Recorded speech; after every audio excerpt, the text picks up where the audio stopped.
Մոսկվան վստահ է, որ անհնար է միաժամանակ լինել երկու հակադիր միություններում, ինչպիսիք են Եվրասիական տնտեսական միությունը եւ Եվրամիությունը, նշել է Ռուսաստանի արտաքին գործերի փոխնախարար Միխայիլ Գալուզինը։ Նա ընդգծել է, որ վերջնական որոշումը Հայաստանինն է որպես ինքնիշխան պետության։ Դիվանագետը կարծիք է հայտնել, թե եթե Հայաստանը գնա եվրոպական ընտրության ճանապարհով, դա կհանգեցնի այն հաստատված տնտեսական հարաբերությունների վերանայմանը, որը Երևանը ներկայումս ունի ԵԱՏՄ գծով իր գործընկերների հետ։ Սա հավանաբար բավական ցավոտ գործընթաց կլինի, այդ թվում Հայաստանի բնակչության համար, նշել է Գալուզինը։ Մենք բարձր ենք գնահատում Հայաստանի հաջող նախագահությունը ԵԱՏՄ-ում անցյալ տարի 2024 թվականին։ Մեր համագործակցությունը շարունակվում է, ասել է Գալուզինը։ Իզվեստիա թերթին տված հարցազրույցում Ռուսաստանի արտաքին գործերի փոխնախարարն անդրադարձել է նաև Վրաստանի հետ հարաբերություններին, շեշտել Մոսկվան պատրաստ է վերականգնել դիվանագիտական հարաբերությունները Թբիլիսիի հետ։ Մենք պատրաստ ենք գնալ այնքան հեռու, որքան պատրաստ է վրացական կողմը։ Այստեղ մեզ համար սահմանափակումներ չկան, ասել է դիվանագետը։ Խոսելով Մոսկվա-Վաշինգտոն հարաբերությունների մասին, Գալուզինը նշել է, որ Ռուսաստանը մտադիր է կոնկրետ եւ գործնական արդյունքի հասնել Միացյալ Նահանգների հետ բանակցություններում, լինի դա ռուս-ամերիկյան հարաբերությունների կարգավորում, թե ուկրաինական ճգնաժամի կարգավորման ուղիների որոնում։ Դիվանագետը նշել է, որ Վաշինգտոնը տարբեր մոտեցումներ է ցուցաբերում ուկրաինական ճգնաժամի կարգավորման հարցում, մինչդեռ ուկրաինական կողմը ցույց է տալիս, որ պատրաստ չէ բանակցություններին։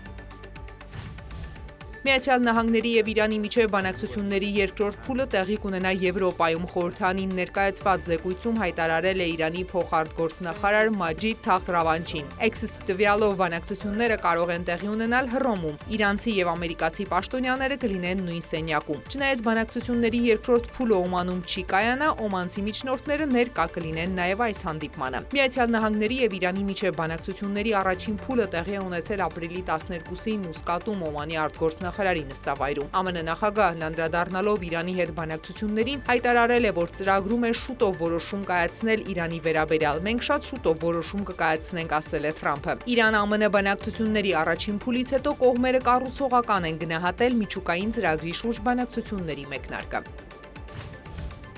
Ռուսաստանը հրթիռային հարվածներ է հասցրել Ուկրաինայի Սումի քաղաքի կենտրոնին։ Ուկրաինայի նախագահ Վոլոդիմիր Զելենսկին հայտարարել է, որ Ռուսաստանը կիրառել է բալիստիկ հրթիռ։ Ուկրաինայի արտակարգ իրավիճակների պետական ծառայության տվյալով հարձակման հետևանքով զոհերի թիվը հասել է 34-ի, այդ թվում 7 երեխա, կա 119 տուժած, որից 15-ը երեխաներ են։ Սումիի քաղաքապետի պաշտոնակատարը երրորդյա սուք է հայտարարել։ Վոլոդիմիր Զելենսկին իր ուղերձում պահանջել է միջազգային կոշտ արձագանք։ Ռուսաստանը վախ չի զգում դրա համար հրթիռներ է կիրառում, ամեն գիշեր գրեթե հարյուրավոր մարտական անօդաչու թռչող սարքեր է գործի դնում, ասել է Զելենսկին, կոչ անելով միջազգային հանրությանը ճնշում գործադրել Մոսկվայի վրա հարձակումները դադարեցնելու համար։ ԱՄՆ նախագահ Դոնալդ Թրամփը Սումիի վրա ռուսական հարձակումը որակել է սխալ։ Լրագրողները Թրամփին խնդրել են պարզաբանել, թե արդյոք նկատի ունի, որ հարձակումը կանխամտածված չի եղել։ Թրամփը կրկնել է, դա սխալ է եղել, սակայն կարծում եմ տեղի ունեցածը սարսափելի է։ Հարձակմանն անդրադարձել են եվրոպացի առաջնորդները։ Եվրահանձնաժողովի նախագահ Ուրսուլա ֆոն դեր Լայենը հարձակումը որակել է բարբարոսություն։ Ֆրանսիայի նախագահ Էմանուել Մակրոնը եւ Գերմանիայի կանցլեր Օլաֆ Շոլցը համերաշխություն են հայտնել զոհերի ընտանիքի անդամներին։ Սա Ռուսաստանի կողմից հարձակումներն ուժեղացնելու սարսափելի օրինակ է, մինչդեռ Ուկրաինան համաձայնել է անվերապահ զինադադարի։ Իմ մտքերն այսօր Ուկրաինայի ժողովրդի հետ են, X-ի էջում գրել է կայակալասը։ Ռուսաստանը շարունակում է բռնության իր արշավը եւս մեկ անգամ ցույց տալով, որ այս պատերազմը շարունակվում է միայն այն պատճառով, որ այդպես է որոշել Ռուսաստանը։ Իմ սիրտը զոհերի, նրանց ընտանիքների եւ բոլոր նրանց հետ է, ովքեր տուժել են հերթական դաժան ագրեսիվ գործողություններից, գրել է Անտոնիո Կոշտան X-ի էջում։